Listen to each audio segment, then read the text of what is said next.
Now, the Smithsonian Museum of African Art here in Washington, D.C. is celebrating its golden anniversary this year. Here's Africa 54's Caroline Turner to tell us more about it. All this year, the Smithsonian's National Museum of African Art is celebrating its 50th anniversary with a series of programs and exhibits to commemorate the opening of the original museum. It was founded in 1964 by former diplomat Warren Robins and was located on Capitol Hill in the former home of Frederick Douglass, the African-American abolitionist. Recent festivities commenced in front of the museum with the Farafina Khan drummers and dancers who entertained the guests. The museum's director, Jonetta Cole, welcomed the descendants of the founder. Warren Robins' kinfolk are here. His nephew, Alan Brody. Alan's wife, Mary Brody.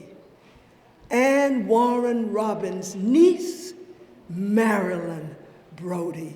Warren Robins had the vision that something called African art could actually help people to communicate across their differences.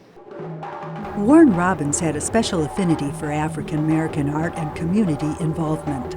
Even though he had never been involved in the arts and never been to Africa, he bought a piece of African art that he saw. From that original piece and the subsequent 32 pieces he bought a year later, a lifelong mission was born to foster cross-cultural understanding by bringing knowledge of African art to the American people. I think he would be extremely happy today to see the kind of ceremony celebrating the 50th. He was all about having an institution that involved the community and cross cultures and brought Africa and America together. And this kind of ceremony does that. Mary Brody, the wife of Robin's nephew, expressed her wish for the museum. To let children learn more about African art and know about what the culture is. Oh, wow. Fashionistas indulged the museum's fashion collection, Nice. no matter their age or size. Wow. A gift from Liberia to the American ambassador is now part of the museum's contemporary collection. Byron McCory was drafted to model. Weaving workshops featuring traditional mat weaving inspired by Liberia and Sierra Leone. And modern henna artists were on hand to demonstrate their craft.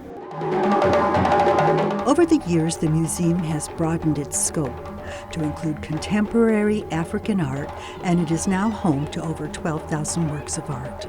Caroline Turner, VOA News.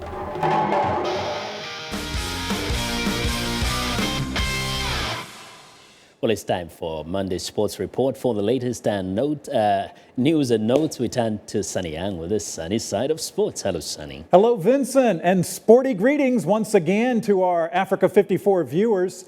The African Championships in athletics are being held this week in Marrakesh, Morocco. Kenyan javelin thrower Julius Yego is defending his African title in Marrakesh. Julius recently won the Commonwealth Games gold medal in Glasgow, Scotland. He's the first Kenyan to be crowned Commonwealth Games champion in the javelin.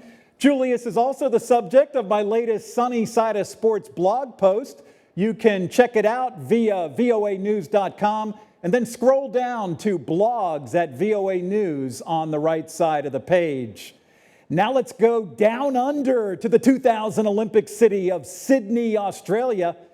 That's where one of the world's biggest foot races was held over the weekend.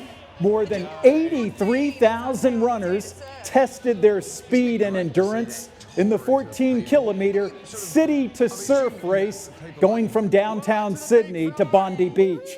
Local favorite Craig Mottram of Australia was the overall winner in 41 minutes and 56 seconds. And another Aussie, Casey Wood, was the first female across the finish line.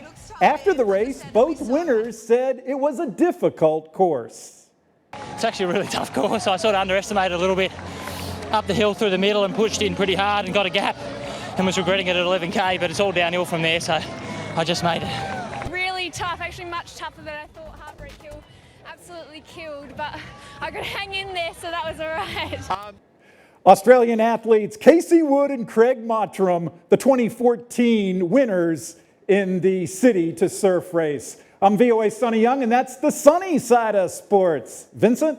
Wow, thanks a lot, Sonny. And be sure to check out the Sonny Side of Sports every Monday and Friday right here on Africa 54.